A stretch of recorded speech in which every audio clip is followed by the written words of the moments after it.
ಸಮುದಾಯಗಳ ಓಟ್ಗಳನ್ನು ಕದ್ದುಕೊಂಡು ಅದರ ನಂತರ ಈ ಎರಡು ಸಮುದಾಯಗಳಿಗೂ ಮತ್ತು ಕಾಂಗ್ರೆಸ್ ಪಕ್ಷಕ್ಕೂ ಯಾವುದೇ ಸಂಬಂಧ ಇಲ್ಲ ಅನ್ನುವ ರೀತಿಯಲ್ಲಿ ನಮ್ಮ ಮಾನ್ಯ ಮುಖ್ಯಮಂತ್ರಿಗಳು ಮತ್ತು ಇಡೀ ಸರ್ಕಾರ ನಡ್ಕೊಳ್ತಾ ಇರೋ ರೀತಿ ನೋಡಿದಾಗ ಆ ಸಮುದಾಯಕ್ಕಿದ್ದಂತ ಕಡುಬಡವರ ಅನುದಾನವನ್ನು ಕಿತ್ತು ಇನ್ನೊಬ್ಬರು ಬಡವರಿಗೆ ಕೊಡದೆ ಆದ್ರೆ ಅದು ಯಾವ ಸಾಮಾಜಿಕ ನ್ಯಾಯ? 3 ಲಕ್ಷ ಕೋಟಿ ಅನುದಾನದಲ್ಲಿ 1.5 ಕೋಟಿ ಜನಸಂಖ್ಯೆನ ಅಭಿವೃದ್ಧಿ ಮಾಡೋದು ದೊಡ್ಡ ವಿಚಾರ. ನೀನೊಬ್ಬ ವೈಜ್ಞಾನಿಕ ತಜ್ಞನ, ನೀನೊಬ್ಬ ಆರ್ಥಿಕ ತಜ್ಞನ, ನಿನ್ಗೇನಾದ್ರೂ ಇಚ್ಛಾಶಕ್ತಿ ನಿಜವಾಗ್ಲೂ ಇದೆಯಾ? ಈ ಬಿಜೆಪಿ ಮತ್ತು RSS ಮನುವಾದಿ ಸಂಘಟನೆಗಳು ಈ ಮನುವಾದಿ ಪಕ್ಷಗಳಿಂದ ಈ ದೇಶದ ಮೂಲ ನಿವಾಸಿಗಳಿಗೆ ಯಾವುದೇ ರೀತಿಯ ರಕ್ಷಣೆ ಇಲ್ಲ. ದಲಿತರ ಬಗ್ಗೆ ಮತ್ತು ಮುಸಲ್ಮಾನರ ಬಗ್ಗೆ ಬಹಳಷ್ಟು ಆಶ್ವಾಸನೆಗಳನ್ನ ಮೂಡಿಸಿ ಅವರ ಓಟುಗಳನ್ನ ಕದಿಯೋದ್ರಲ್ಲಿ ಯಶಸ್ವಿಯಾಗಿದೆ. ನಮ್ಮ ಅಹವಾಲನ್ನು ಸ್ವೀಕರಿಸದೇ ಇರುವಂತ ನತಮುಷ್ಟ ನಮ್ಮ ಸಿದ್ದರಾಮಯ್ಯನವರು ಇರುವಂತದ್ದು. ಇದರಲ್ಲಿ ಎಷ್ಟೋ ಬದುಕುಗಳು ಹಾಳಾಗೋಯ್ತು, ಜೀವ ಹೋಯ್ತು. ತಮ್ಮ ರಾಜಕೀಯ ಸ್ವಾರ್ಥಕ್ಕೆ ಬಳಸ್ಕೊಟ್ರೆ ಹೊರತು ಸಿದ್ದರಾಮಯ್ಯನವರು ಈ ಅಸ್ಪೃಶ್ಯ ಸಮುದಾಯಗಳಿಗೆ ನ್ಯಾಯವನ್ನು ಕೊಡುವ ಕೆಲಸವನ್ನು ಮಾಡಲಿಲ್ಲ. ಹಾಗಾಗಿ ಸದಾಶಿವ ಆಯೋಗದ ವರದಿಯನ್ನ ಅವರು ಇನ್ನು ಪೆಂಡಿಂಗ್ ಇಟ್ಕೊಂಡಿರುವಂತದ್ದು. ಕಾಂಗ್ರೆಸ್ಸಿನ ಉಪಮುಖ್ಯಮಂತ್ರಿ DK ಶಿವಕುಮಾರ್ ಅವರು ಜಾತಿ ಜನಗಣತಿ ಬಿಡುಗಡೆ ಮಾಡಬಾರ್ದು ಅಂತ ಆ ಒಂದು ಪತ್ರಕ್ಕೆ ಸಹಿ ಆಗ್ತಾರೆ ಅಂತಂದ್ರೆ ನಿಮ್ಮ ಕಾಂಗ್ರೆಸ್ಸಿನ ಡಬಲ್ ಗೇಮ್ ಬುದ್ಧಿ ಎಲ್ಲೋಗಿತ್ತು ಅನ್ನುವಂಥದ್ದು ನಮ್ಮ ಈ ಒಕ್ಕೂಟದ ಪ್ರಶ್ನೆ. ಮತದಾರರನ್ನು ಜಾಗೃತಿ ಮೂಡಿಸ್ತಾ ಮುಂದಿನ ಚುನಾವಣೆಯಲ್ಲಿ ಕಾಂಗ್ರೆಸ್ ಸರ್ಕಾರಕ್ಕೆ ತಕ್ಕ ಪಾಠವನ್ನು ಕಲಿಸ್ತಕ್ಕಂಥ ಕೆಲಸವನ್ನ ಮಾಡಬೇಕು ಅಂತ ನಾವೆಲ್ಲರೂ ಕೂಡ ತೀರ್ಮಾನ ಮಾಡ್ಕೊಂಡಿದ್ದೀವಿ. ಇತ್ತೀಚಿನ ದಿನಗಳಲ್ಲಿ ತುಳಿತಕ್ಕೆ ಒಳಗಾದಂತಹ ಸಮುದಾಯದವರು ಪದೇ ಪದೇ ಅದೇ ತುಳಿತಕ್ಕೆ ಒಳಗಾಗ್ತಾ ಇದ್ದಾರೆ. ಅವರಿಗೆ ಸಿಗಬೇಕಾಗಿರುವಂತ ರಾಜಕೀಯ ಪ್ರಾಧಾನ್ಯತೆ ಹಾಗೆ ಅವರಿಗೆ ಸಿಗಬೇಕಾಗಿರುವಂತ ಸವಲತ್ತುಗಳು ಕಡಿಮೆ ಆಗುತ್ತಿವೆ. ಹಾಗೂ ಒಂದು ಕಡೆ ಮನುವಾದಿಗಳ ಕಾಟ ಆದ್ರೆ ಒಂದು ಕಡೆ ದಲಿತರ ಜೊತೆ ನಾವಿದ್ದೇವೆ ಅಂತ ಹೇಳಿ ಕೈ ಕೊಡುವಂತಹ ಪಕ್ಷಗಳ ಹೆಚ್ಚಾಗಿದೆ.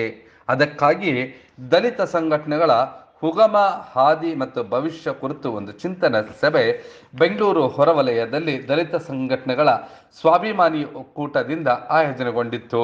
ಈ ಒಂದು ಸಭೆಯಲ್ಲಿ ಹಲವು ರೀತಿಯಾದಂತಹ ಚರ್ಚೆಗಳು ನಡೆದವು.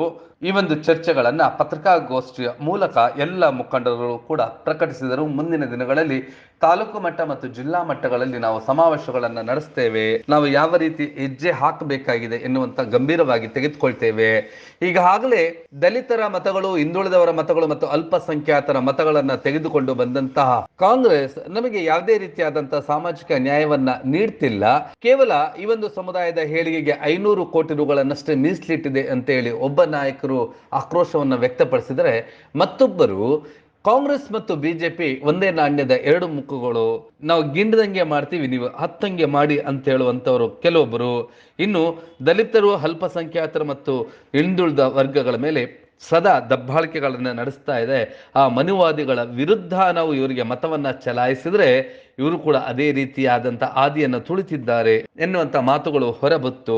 ಹಾಗೆಯೇ ರಾಜ್ಯದಲ್ಲಿರುವಂತಹ ಎಲ್ಲ ಪಕ್ಷಗಳು, ಅದು ಕಾಂಗ್ರೆಸ್, ಬಿಜೆಪಿ ಮತ್ತು JDS ಪಕ್ಷಗಳಲ್ಲಿ ನಾಯಕರುಗಳು ಅಥವಾ ಪಕ್ಷಗಳು ಬದಲಾಗ್ತವೆ, ಆದ್ರೆ ವ್ಯಕ್ತಿಗಳು ಅವರೇ ಇರ್ತಾರೆ ಅಂತೇಳಿ ಕೂಡ ಆಕ್ರೋಶವನ್ನ ವ್ಯಕ್ತಪಡಿಸಿದರು. ಈ ಒಂದು ಸಭೆಯಲ್ಲಿ ಪ್ರೊಫೆಸರ್ ಹರಿರಾಮ್ ರವರು, ಹಾಗೆ ಭಾಸ್ಕರ್ ಪ್ರಸಾದ್, ಕೋದಂಡರಾಮ್, KC ನಾಗರಾಜ್, ಚಳುವಳಿ ರಾಜಣ್ಣ, ಅರುಣ್, ದಲಿತ ರಮೇಶ್, ಶಂಕರ್, ರಾಮಲಿಂಗಯ್ಯ, ಭವಾನಿ ಪ್ರಸಾದ್, ಚಳುವಳಿ ಅಯ್ಯಪ್ಪ, ರಾಜಮೌರ್ಯ, ರಾಜೇಂದ್ರ ಬಾಬು, ಕರ್ಣನ್, SR ನಾಯಕ್, ಚಿನ್ನು ಮುಂತಾದವರು ಈ ಒಂದು ಸಭೆಯಲ್ಲಿ ಉಪಸ್ಥಿತರಿದ್ದು, ಈ ಒಂದು ದಲಿತ ಸಂಘಟನೆಗಳ ಸ್ವಾಭಿಮಾನಿ ಒಕ್ಕೂಟದ ವತಿಯಿಂದ ಆ ಪತ್ರಿಕಾಗೋಷ್ಠಿಯ ಎಲ್ಲ ದೃಶ್ಯಗಳನ್ನ ನೋಡೋಣ ಬನ್ನಿ. ಕರ್ನಾಟಕ ರಾಜ್ಯದಲ್ಲಿರ್ತಕ್ಕಂಥ ಎಲ್ಲ ದಲಿತ ಸಂಘಟನೆಗಳು ಕೂಡ ಒಂದಾಗಿ ಒಂದು ವೇದಿಕೆಯಲ್ಲಿ ಬಂದು ನಮ್ಮ ಸಮಸ್ಯೆಗಳಿಗೆ ಪರಿಹಾರವನ್ನು ಕಂಡುಕೊಳ್ಳುವಂಥ ನಿಟ್ಟಿನಲ್ಲಿ, ಅದು ಜೊತೆಗೆ ಸಮಾಜವನ್ನು ಜಾಗೃತಿ ಮಾಡುವಂಥ ಕೆಲಸವನ್ನ ಮಾಡುವಂಥ ಸಾಹಸಕ್ಕೆ ಎಲ್ಲರೂ ಒಟ್ಟಿಗೆ ಸೇರಿ ಕೈ ಹಾಕೋಣ ಅಂತ ಹೇಳಿ ನಾವು ಪ್ರಥಮ ಹಂತದಲ್ಲಿ, ಮೊದಲನೇ ಹಂತದಲ್ಲಿ ಒಂದು 20 ಸಂಘಟನೆಗಳು ಒಂದು ದಿನದ ಚಿಂತನ ಮಂಥನ ಕಾರ್ಯಕ್ರಮಕ್ಕೆ ಸ್ವಾಗತ ಕೋರಿದ್ವಿ. ಬಂದಿದ್ರು. ಬಹಳ ಅದ್ಭುತವಾಗಿ ನೆನ್ನೆ ರಾತ್ರಿಯಿಂದಲೂ ಕೂಡ ಒಂದಿಷ್ಟು ಚರ್ಚೆಗಳು ಮತ್ತು ನಮ್ಮ ಮುಂದಿನ ಸವಾಲುಗಳು ಮತ್ತು ನಾವು ಹೇಗೆ ಮಾಡಬೇಕು ಅನ್ನೋದ್ರ ಬಗ್ಗೆ ಬಹಳ ಸುದೀರ್ಘವಾದಂಥ ಚರ್ಚೆ ನಿನ್ನೆ ರಾತ್ರಿಯಿಂದ ಹಿಡಿದು ಇಲ್ಲಿಯವರೆಗೂ ಕೂಡ ನಾವು ಮಾತಾಡ್ಕೊಂಡ್ವಿ.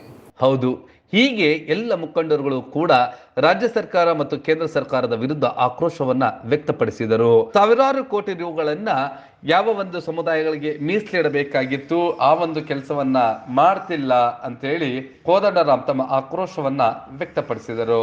ಕಾಂಗ್ರೆಸ್ ಸರ್ಕಾರ ಇವತ್ತು ಈ ದೇಶದಲ್ಲಿ ಜೀವಂತವಾಗಿದೆ ಅಂತಂದ್ರೆ ಕಾಂಗ್ರೆಸ್ ಪಕ್ಷದ ಪದಾಧಿಕಾರಿಗಳಾಗಲಿ, ಕಾಂಗ್ರೆಸ್ ಪಕ್ಷದ MLA ಎಂಪಿಗಳು ಹೊರತುಪಡಿಸಿ ಪರಿಶಿಷ್ಟ ಜಾತಿ ಮತ್ತು ಪರಿಶಿಷ್ಟ ಪಂಗಡದ ಮತ್ತು ಧಾರ್ಮಿಕ ಅಲ್ಪಸಂಖ್ಯಾತರ ಮತದ ಮೇಲೆ, ತಳಾದಿ ಮೇಲೆ ಅದು ಜೀವಂತವಾಗಿದೆ.